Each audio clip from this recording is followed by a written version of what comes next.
دوستو السلام علیکم. امید ہے آپ لوگ خیریت سے ہوں گے. میں ڈاکٹر سید اقبال ابراہیم ہیوسٹن امریکہ سے آپ سے مخاطب ہوں. آج کا ہمارا ٹاپک آٹزم سے متعلق ہے. اس ویڈیو میں ہم بات کریں گے کہ آٹزم کیا ہے، بچوں میں آٹزم ہونے کی کیا وجوہات ہوتی ہیں، وہ کون سی نشانیاں یا علامات ہیں جنہیں دیکھ کر آپ بتا سکتے ہیں کہ اس بچے کو آٹزم ہے، والدین کا اس سلسلے میں کتنا بڑا رول ہے اور وہ کن طریقوں پر عمل کر کے اپنے بچے کو بآسانی مینج کر سکتے ہیں. اور پھر ہم بات کریں گے کہ اس کا علاج بغیر دوا کے کس طرح سے کیا جا سکتا ہے. اس ٹاپک کو پوری طرح سے سمجھنے کے لیے ضروری ہے کہ آپ اس ویڈیو کو آخر تک ضرور دیکھیں. آٹزم یا آٹزم اسپیکٹرم ڈس آرڈر ASD ایک ایسا ڈیولپمنٹل ڈس آرڈر ہے جس میں کئی چیلنجز کا سامنا کرنا پڑتا ہے، جس میں سوشل انٹریکشن، کمیونیکیشن اور ریپیٹیٹیو بیہیویئرز شامل ہیں. یہاں امریکہ میں CDC centres for disease control and prevention کے مطابق ہر 36 بچوں میں سے ایک بچہ آٹزم کا مریض ہوتا ہے اور 8 سال کی عمر تک ان کی ڈائگنوسس ہو چکی ہوتی ہے. اب بات کرتے ہیں ہمارے ممالک پاکستان اور انڈیا کے متعلق. تو اس کا یہاں کوئی ڈیٹا موجود نہیں ہے. حال ہی میں اس کے کیسز میں اضافہ ہوا ہے. اس کی بڑی وجہ لوگوں میں آگاہی کا ہونا اور اس کی ڈائگنوسس کے لیے ڈاکٹروں سے رجوع کرنا شامل ہے. وجوہات، اس کی اصل وجہ کیا ہے، اس کے متعلق یقین سے نہیں کہا جا سکتا، لیکن ریسرچ کے مطابق جینیٹکس اور انوائرمنٹل فیکٹرز کا ایک کمبینیشن ضرور ہے. آئیے دیکھتے ہیں وہ کیا ہیں.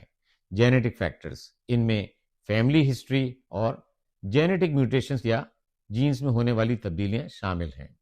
انوائرمنٹل فیکٹرز، اب اگر انوائرمنٹل فیکٹرز کی بات کریں تو ان میں ایڈوانس پیرنٹل ایج، پری میچور برتھ، لو برتھ ویٹ اور پریگننسی کے دوران کچھ میڈیسنز کا استعمال بھی اس کا باعث بن سکتا ہے، جن میں ایپیلیپسی میں استعمال ہونے والی میڈیسن ویلپروئک ایسڈ کے متعلق کافی بات کی گئی ہے.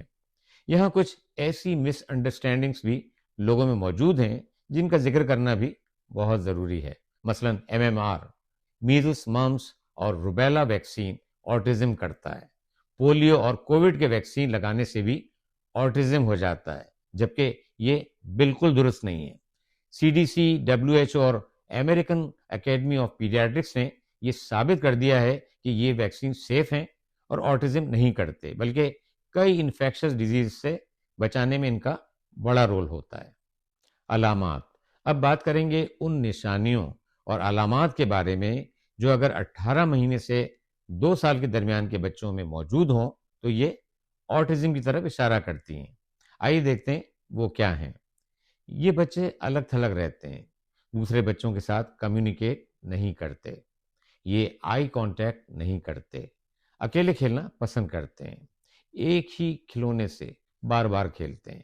ان کو عادت ہوتی ہے کہ ایک چیز کو بار بار دہرائیں، مثلا دروازہ بار بار کھولیں گے، لائٹ کے سوئچ کو آن آف کریں گے.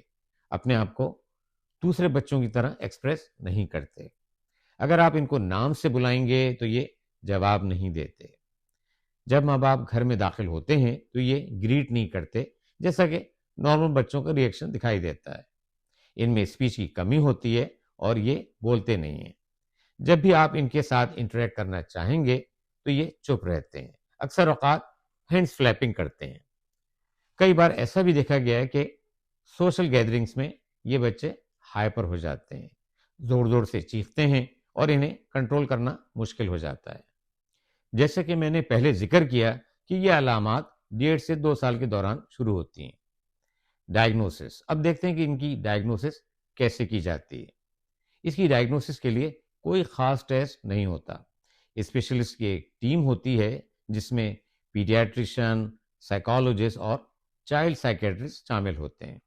یہ لوگ ایک خاص قسم کا ٹول استعمال کرتے ہیں جس کے ذریعے یہ بچے کا بیہیویئر، کمیونیکیشن اسکلس اور سوشل انٹریکشنز کو ایویلویٹ کرتے ہیں. علاج، اس کو میں نے 2 حصوں میں ڈیوائیڈ کیا ہے تاکہ آپ اس کو آسانی کے ساتھ سمجھ سکیں. پہلے ہم بات کریں گے کہ علاج کے سلسلے میں والدین کا کیا رول ہوتا ہے. اس کے بعد ہم بات کریں گے خاص طریقے علاج یا تھراپی کے بارے میں. Number 1، parents role. یاد رکھیں والدین اپنے بچے کے علاج میں ایک بڑا کردار ادا کرتے ہیں جس کی بہت اہمیت ہوتی ہے. آئی جانتے ہیں کیسے. سب سے اہم بات تو یہ ہے کہ والدین کو آٹزم کے بارے میں پوری طرح سے نالج ہونا بہت ضروری ہے. اس کے لیے وہ ایسے سپورٹ گروپ جوائن کریں جہاں انہیں یہ جاننے کا موقع ملے کہ دوسرے والدین نے اپنے بچوں میں امپرومنٹ لانے کے لیے کیا اقدامات کیے ہیں. والدین اگر یہ آبزرو کریں کہ ان کے بچے کے مائل سٹونز ڈیلیڈ ہیں اور ان کے بچے کا بیہیویئر نارمل نہیں ہے تو انہیں چاہیے کہ اپنے پیڈیاٹریشین سے فوری طور پر رجوع کریں، کیونکہ جتنی جلدی اس کی انٹروینشن شروع ہوگی بچے میں امپرومنٹ کے چانسز اتنے ہی زیادہ ہوں گے. والدین کو چاہیے کہ ویژول ایڈز کی مدد سے اپنے بچے کی ڈیلی روٹین کو بہتر بنانے کی کوشش کریں. والدین اپنے بچے کی اسپیچ کو بہتر بنانے کے لیے ایک ٹول استعمال کر سکتے ہیں جسے پکچر ایکسچینج کمیونیکیشن سسٹم یا PECS کہتے ہیں. باتوں کے ساتھ ساتھ نان وربل کمیونیکیشن کو بھی جاری رکھیں اور دیکھیں کہ بچہ کس طرح آپ کو رسپانس کرتا ہے. بچے کو اپنے ساتھ پارک لے جائیں اور کوشش کریں کہ وہ دوسرے بچوں کے ساتھ پارک میں کھیلے. بچے کے ساتھ اپنا تعلق مضبوط کریں تاکہ وہ اپنی نیڈس کو آپ کے ساتھ شیئر کر سکے.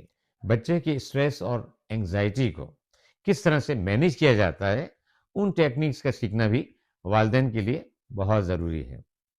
دوستو یہ کام مشکل ضرور ہے لیکن ناممکن نہیں. آپ کو ہمت نہیں ہارنی. بالکل اسی طرح جس طرح باغ کا مالی اس امید پر سخت محنت کرتا ہے کہ ایک دن ضرور اس کا باغ ہرے بھرے پھولوں سے بھر جائے گا، ہمارے یہ بچے بھی آپ کی توجہ چاہتے ہیں. ان پھولوں کو مرجھانے نہ دیں. نمبر 2، اسپیسیفک ٹریٹمنٹس. Behaviour therapy. اس میں ایک طریقہ جو کہ عام طور پر استعمال کیا جاتا ہے وہ اپلائیڈ بیہیویئر انالیسس ABA ہے. ریسرچ نے اس بات کو ثابت کیا ہے کہ ABA آٹزم کے بچوں کے لیے ایک بہت ہی افیکٹو ٹریٹمنٹ ہے جو کہ ان کی سوشل کمیونیکیشن اور لرننگ اسکلس میں اضافے کا باعث ثابت ہوا ہے. کئی بڑی انسٹیٹیوشنز نے اس کو ریکگنائز کیا ہے. ان میں امریکن اکیڈمی آف پیڈیاٹرکس اور national institute of mental health کے نام قابل ذکر ہیں. اسپیچ تھراپی یہ آٹزم کے بچوں میں ایک بڑا رول پلے کرتی ہے.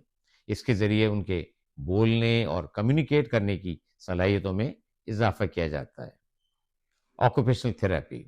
اس کے ذریعے ان بچوں کے روزانہ کے معمولات میں بہتری لائی جاتی ہے. Educational support.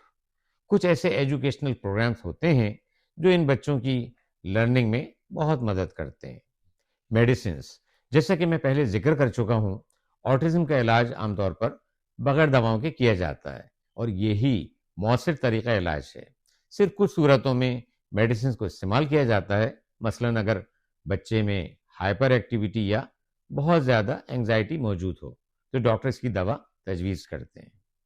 دوستو امید ہے اس ویڈیو نے آپ کی معلومات میں ضرور اضافہ کیا ہوگا. آپ سے درخواست ہے کہ اس ویڈیو کو اپنی فیملی اور دوستوں کے ساتھ ضرور شیئر کریں تاکہ ان مفید معلومات سے زیادہ سے زیادہ لوگوں کو فائدہ ہو. اگر آپ کا کوئی بھی کامنٹ ہے تو اپنی رائے کا اظہار ضرور کریں. اب اجازت دیں. زندگی رہی تو انشاءاللہ اگلی ویڈیو میں کسی نئے ٹاپک کے ساتھ پھر ملاقات ہوگی. خدا حافظ.